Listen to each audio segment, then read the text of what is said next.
Does your FPS drop even when your PC is stable? Well, here's what maybe it's causing it. If you take a look at my computer right now, you can see that the temperature drops to 73 from 79, then goes up again at 79. But another thing you can see is that the watts that the graphics card uses and the FPS also drop.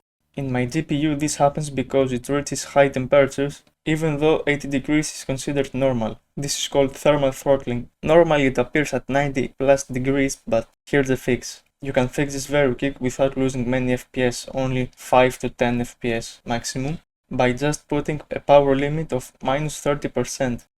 For my GPU this works the best without losing many FPS and also without causing any crashes. To do this, open AMD Radeon software if you have AMD graphics card, or NVIDIA program. I don't know the name, I don't remember it right now. If you have NVIDIA graphics card, then go to GPU settings, then click on manual tuning, then click on custom on manual tuning, enable power tuning, and put it to minus 30. There are other alternatives such as reapplying the thermal paste, undervolting state 7 and having better airflow, but none of this worked for me.